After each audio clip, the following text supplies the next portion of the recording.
मंगळ भावा भयणीनो,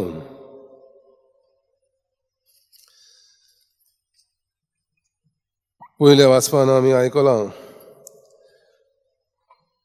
कशे भाशेन ते इस्रायल लोक इजिप्तांतून पळोवन वचून अरण्यांत गेले तेन्ना तांकां जेवण खावन नासलें.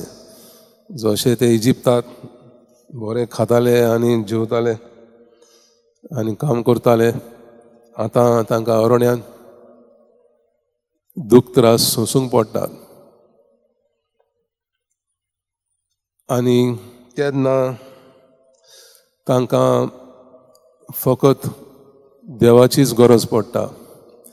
देवान तांकां मार्गदर्शन करूंक, तांकां मदत दिवंक तांच्या बरोबर तो आसा म्हूण ताणी देवान भास दिली. सो सायनाय अरण्यांत तांकां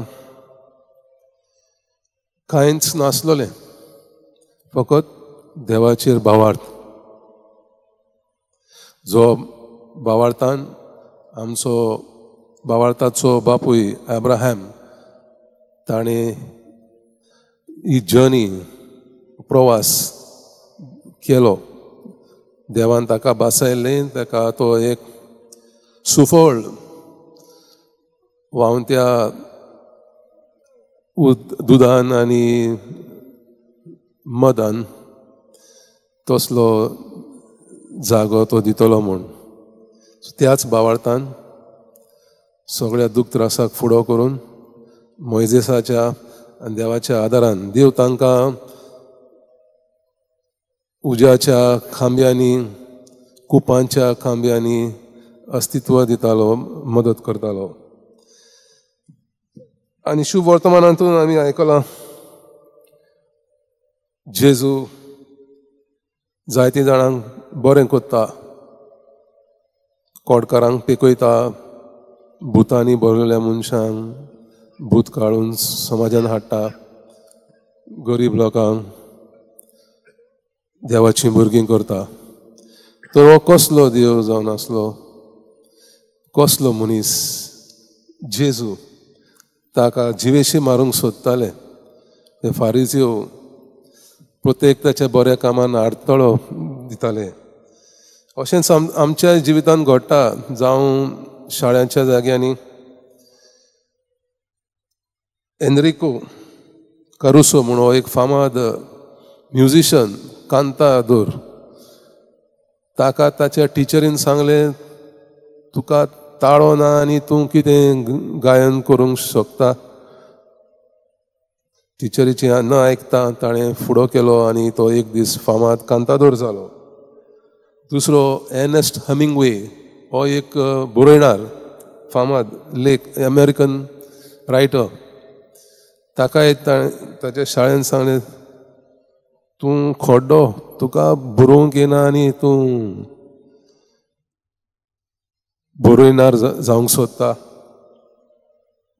ताणेचे ते नेगेटीव कॉमेंट्स मनार घेवंक ना. भावार्थान ताणें आपलें बरोवप कंटिन्यू केलें आनी तो एक दीस फामाद बरोयणार जालो. सो अशें आमी आमच्या वायट जिविताक फुडो करूंक पडटा. आनी तेन्ना आमकां मदस्तीक जशी देवान उज्याच्या खांब्यांनी इस्रायला लोकांक मदत केली, तशेंच आमकां जेजू दिला. जेजू मोवाळ, कंपॅशनेट, कृपाळू, ममताळू, बक्षिणारो देव. ताच्या जिवितांत ताणें केन्नाच एक भेट म्हणजे वेद, रीड सुद्दां ताणें मोडूंक ना. आनी आजून 2 वर्ती दोशीर तो कधीच पालोवचो ना.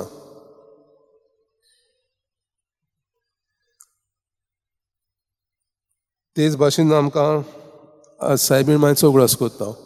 सायबीण मांयन इगोर्जेचो फुडार केलो.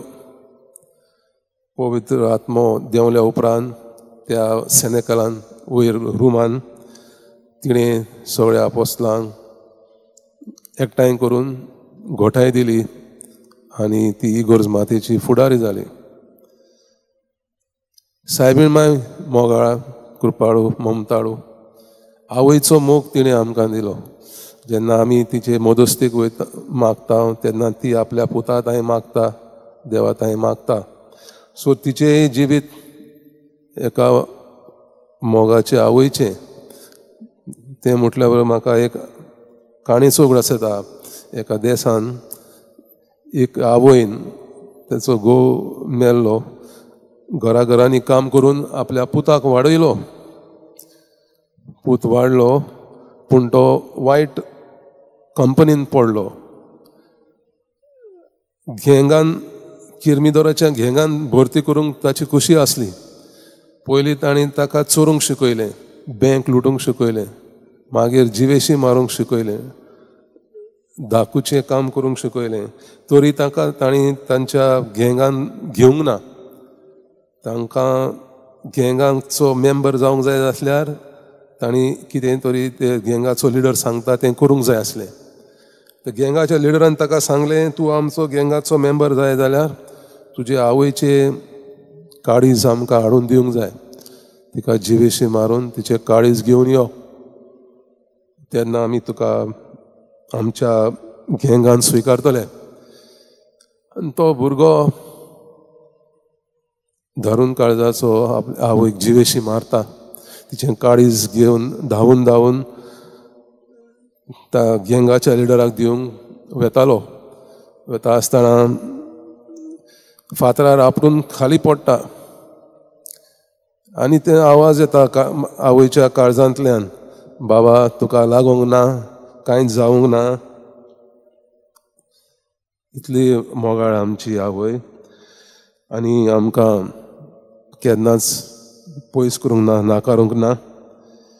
आनी सो देवान आमकां मोगाची आवय दिल्या, देव आपल्या पुताक दिला.